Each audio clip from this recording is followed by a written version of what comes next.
Hello दोस्तों, तो स्वागत है आपका हमारे ऑनलाइन स्टडी चैनल पोंवर स्टडी पॉइंट पर। तो दोस्तों, आज हमने लैब असिस्टेंट में बायोलॉजी के अति महत्वपूर्ण प्रश्नों की सीरीज शुरू की है, जिसका आज हम पार्ट फर्स्ट पढ़ेंगे। तो वीडियो को आप जरा भी स्किप ना करें, क्योंकि वीडियो आपके लिए बहुत ही हेल्पफुल होने वाला है। तो चलो वीडियो को शुरू करते हैं। तो आपका पहला सवाल है कि निम्नलिखित में से कौन सा उत्तक घाव बढ़ने में सहायक होता है। तो आपका उत्तर होगा एपिथेलियम उत्तक। तो दोस्तों, आपको 25% दिए जाएंगे, जिसमें से आपने कितने परसेंट सही किए हैं वो हमें जल्दी से जल्दी कमेंट करके ज़रूर बताएं। इसलिए मैं परसेंट बढ़ूँ उससे पहले आप उत्तर तैयार किए, जिससे कि आपकी प्रिपरेशन होती रहे। तो अगला प्रश्न देखते हैं।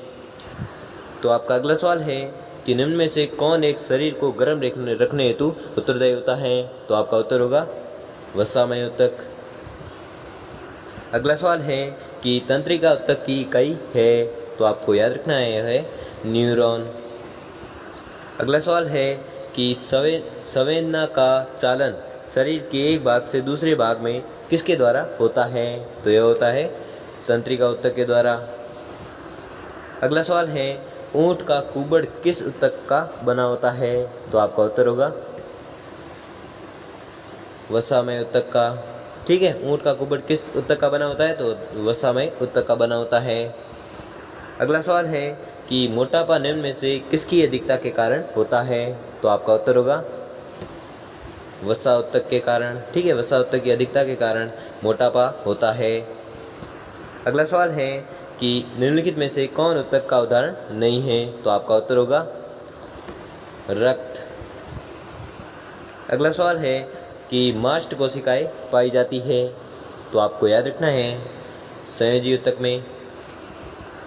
अगला सवाल है फेफड़ों को ढकने वाला आवरण कहलाता है। तो आपका उत्तर होगा प्लूरा।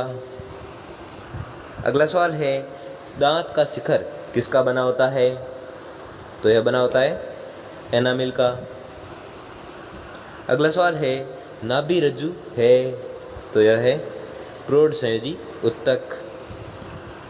अगला सवाल है कि किसी जीवित देह के भीतर कोशिका या उत्तक की मृत्यु को क्या कहते हैं। तो आपका उत्तर होगा न्यूट्रोफिलिया। अगला सवाल है आनुवंशिकी इकाइयाँ है। तो यह है जीन। अगला सवाल है जीन अवस्थित होते हैं।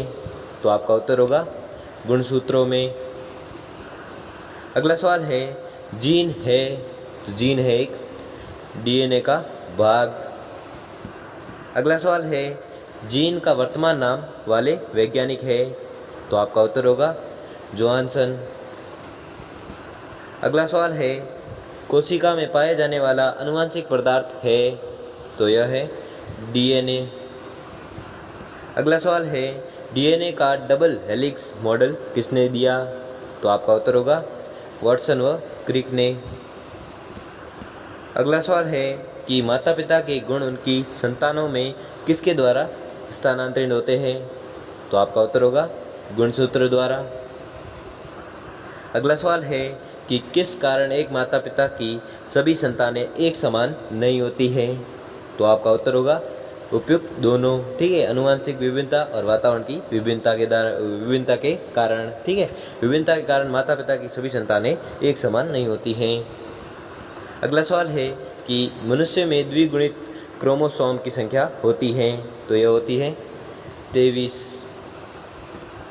अगला सवाल है कि मानव में गुणसूत्रों की कुल संख्या होती है। तो यह होती है 46। अगला सवाल है लड़का पैदा होगा जब बच्चे में XY गुणसूत्र हो। अगला सवाल है बच्चों के लिंग निर्धारण के लिए उत्तरदायी क्रोमोसोम होता है। तो यह होता है पिता का। अगला सवाल है निम्नलिखित में से कौन सा एक लिंग संलग्न रोग है। तो आपका उत्तर होगा वर्णांधता। ठीक है, तो दोस्तों आपको 25% दिए गए थे, जिसमें से आपने कितने परसेंट सही किए हैं वो हमें जल्दी से जल्दी कमेंट करके ज़रूर बताएं। और अगर आपको वीडियो अच्छा लगा हो, आपके लिए थोड़ा सा भी हेल्पफुल साबित हुआ हो, तो वीडियो को लाइक और चैनल को सब्सक्राइब कर लीजिए। धन्यवाद।